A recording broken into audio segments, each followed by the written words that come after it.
ಒಂದು ಚಿಕ್ಕ ಪಟ್ಟಣದಲ್ಲಿ ರವಿ ಎನ್ನುವ ಯುವಕ ತನ್ನ ಗೆಳತಿ ಅನುಷ್ಕಾ ಜೊತೆ ಸಾಮಾನ್ಯ ಜೀವನ ನಡೆಸುತ್ತಿದ್ದ. ಆದರೆ ಒಂದು ರಾತ್ರಿ ಅವನ ಜೀವನವೇ ತಲೆಕೆಳಗಾದಂತೆ ಮಾಡಿತು. ಅರ್ಧ ರಾತ್ರಿ ಗಾಢವಾದ ಕತ್ತಲಲ್ಲಿ ರವಿಯ ಫೋನ್ ಏಕಾಏಕಿ ಮೊಳಗಿತು. ಅಜ್ಞಾತ ಸಂಖ್ಯೆಯಿಂದ ಬಂದ ಆ ಧ್ವನಿ ಸ್ಪೈನ್ ಚಿಲ್ಲಿಂಗ್ ಆಗಿತ್ತು. ಅದು ನಿಧಾನವಾಗಿ ಹೀಗೆ ಹೇಳಿತು: ನೀನು ತಪ್ಪಿಸಿಕೊಂಡಿರುವ ಸತ್ಯವನ್ನು ನಾನು ಬಯಲು ಮಾಡುತ್ತೇನೆ. ನಿನ್ನ ಬಳಿ ಕೇವಲ 24 ಗಂಟೆ ಇದೆ.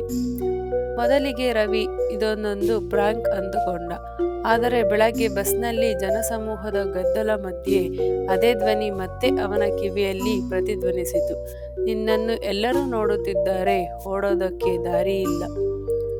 ಆ ರಾತ್ರಿ ಮನೆ ಬಾಗಿಲ ಬಳಿಯ ಒಂದು ಕಪ್ಪು ಎನ್ವಲಪ್ ಬಿದ್ದಿತ್ತು. ಅದರೊಳಗೆ ರವಿಯ ಬಾಲ್ಯದ ಫೋಟೋದ ಹಿಂದಿನಲ್ಲಿ ಒಬ್ಬ ನೆರಳಿನ ಆಕೃತಿ ಸ್ಪಷ್ಟವಾಗಿ ಕಾಣುತ್ತಿತ್ತು. ರವಿಯ ಹೃದಯ ಗಾಬರಿಯಿಂದ ತಟ್ಟಾಡುತ್ತಿತ್ತು. ಅವನು ಹಳೆಯ ಬಿಟ್ಟು ಹೋದ ಮನೆಯತ್ತ ಹೊರಟ. ಅಲ್ಲಿ ಧೂಳು ತುಂಬಿದ ಒಂದು ಲಾಕ್ ಮಾಡಿದ ಕೊಠಡಿ ಕಂಡು ಬಂತು. ಅವನು ಬಾಗಿಲು ತೆರೆದಾಗ ಗೋಡೆಗಳ ಮೇಲೆ ಕೆಂಪು ಅಕ್ಷರಗಳಲ್ಲಿ ಬರೆಯಲಾಗಿತ್ತು: ನೀನು ಮರೆತಿದ್ದೀಯ, ನಾನು ಮರೆಯಲಿಲ್ಲ. ಬಾಲ್ಯದಲ್ಲಿ ರವಿ ಮತ್ತು ಅವನ ಸ್ನೇಹಿತರು ಬಾವಿಯ ಹತ್ತಿರ ಆಟವಾಡುತ್ತಿದ್ದರು.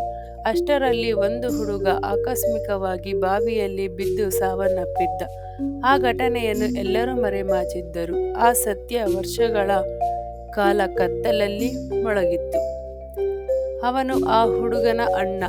ಈಗ ಪ್ರತೀಕಾರಕ್ಕಾಗಿ ಮರಳಿದ್ದ. ಅವನ ಕಣ್ಣುಗಳಲ್ಲಿ ಕೋಪವಷ್ಟೇ ಕಾಣುತ್ತಿತ್ತು. ಅವನು ರವಿಗೆ ಹೇಳಿದ ಒಂದು ಅಂತಿಮ ಆಯ್ಕೆ ಕೊಟ್ಟಿತು: ಸತ್ಯವನ್ನು ಲೋಕಕ್ಕೆ ಹೇಳು ಅಥವಾ ನಿನ್ನ ಪ್ರಾಣ ಕಳೆದುಕೋ.